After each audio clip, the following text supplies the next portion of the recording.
reason she ended up in the capsule behind us right now? Probably didn't hurt. So what images will this crew bring back to inspire another generation of future astronauts? Well, it really is. Mark, thank you at this point. It is the work of ages. It's the work of countless minds, countless decisions.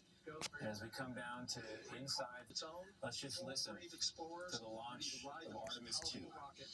And they just switched NASA has ever launched. Sound suppression water is flowing. And here we go. 10, 9, 8, 7, RS-25 engines. 4, 3, 2, 1. Booster ignition. And liftoff.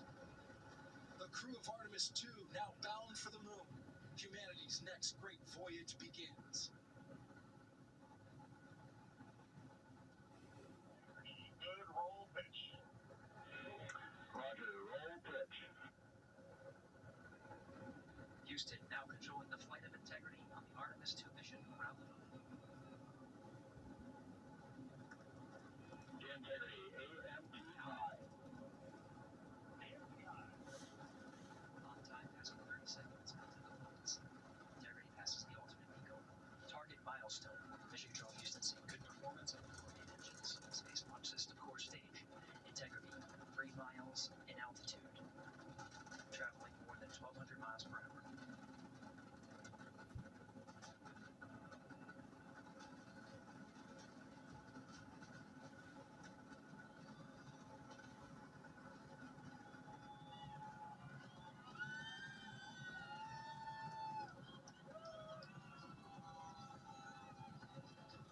Mission elapsed time, passing 1 minute, approaching max Q. On to three on. Stan, we have you loud and clear on three on. Have you the same? Communication signal transfer confirmed as Integrity and its crew go supersonic. Approaching 90 seconds into the Artemis 2 mission. Integrity is 14 miles in altitude, 8 miles downrange, traveling more than 2,600 miles per hour.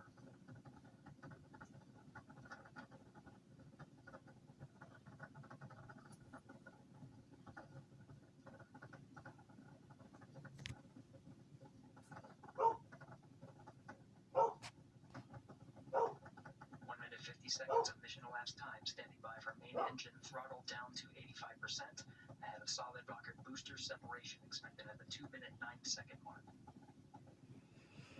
We see throttle down.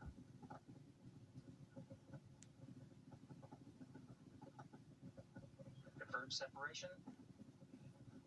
Main engine's throttling up, guidance converged.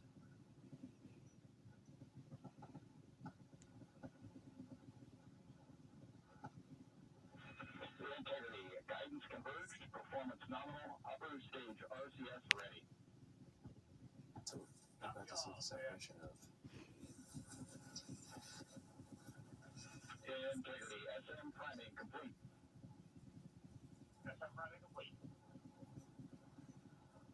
2 minutes 45 seconds of mission elapsed time into the Artemis 2 mission. Thrusters on Integrity and upper stage confirmed in a ready state ahead of service module fairing separation.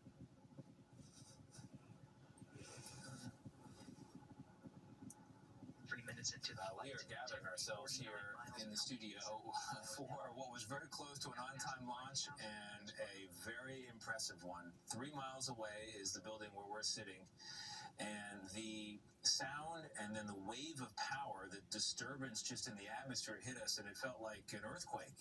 Everything was rattling, the windows, the ceilings. The power was unbelievable. Yeah, it's really something. You know, I missed that from the shuttle program because the shuttle was very similar. Same type booster, same type engines, but this rocket has even more power. Definitely more of an earthquake, no question. I guess I'm so used to scrub this, weather that, didn't work out, and this is the first one I've been live for, and I guess I'm a good luck charm because it went off pretty well. Good job. Yeah, I wasn't prepared for that. Wow. It's amazing. So we've seen some technical milestones happen that are very encouraging, Bill. Can you walk us through that? Yeah, just a few moments ago, you could see some little sparkles coming away from the light of those engines. That was these panels on the service module just below the Orion capsule that are designed to come away in flight, and they did, right on schedule. No, this is just a drive to orbit now. It's these main engines are going to push this all the way to its initial orbit, and then the Orion and its upper stage will separate to fly on their own. But this is going like clockwork so far. On the telemetry, you can see this is an infrared camera view, but the telemetry you can see up in the right-hand corner shows you the velocity and the altitude right now. And as you can see, that velocity number really climbing. They are accelerating. Because think about it, Tony, as you consume propellant, you're losing weight, but the engines have the same thrust, and you go faster and faster and faster. Mm-hmm. And the G-forces on the crew are building up during this time frame as well. And actually the engines, because they're throttleable, will actually throttle down as they reach the altitude to orbit to reduce the G-forces on the crew. And they'll hold around for less than 5. So they're now at 74 miles from Earth. Mm-hmm. So that is over the line. We can say they're in space now, or do you count it at 100 plus? No, that 62 miles is 62, definitely right? where we, yes, yeah. And Reed Weissman just said a minute ago they can see the moonrise. He said, I can see a beautiful moonrise out the window. Amazing. They're high enough to see it, even though it's below our horizon. That's an amazing detail. It's an amazing detail. You know, I remember in 1969 when CBS covered the moon launch. The day after, this was in a documentary recently, the Flat Earth Society of the UK reconsidered their position. I wonder if any minds have been turned towards science this morning. Bill, I thought about that as you talk about the moon over the horizon, but viewable from where they are. It's an amazing thing. Yeah, another milestone they've reached is what they call 3-engine press. In other words, even if one of their main engines failed at this point, they can still conduct a normal mission by just burning the other 3 engines a little longer. That's another major milestone. And they are going to low Earth orbit. Well, actually, it's an elliptical orbit. It's elliptical. It's low on one side, but it's a little bit high on the other. It's up around 1,300 miles. Is the apogee, they call it, the high point of the orbit. And once they get around to that point, they're going to fire their engines to raise the low point, to get it a little bit more. Right now, the low point's about 17 miles, so they're definitely going to fire an engine to raise that up there shortly. Yeah. Yeah. But now that they're up there, their time is now being tracked moment to moment. Mike, we were talking earlier, you say there's a phenomenon of chasing the red line, right? You've got your schedule mapped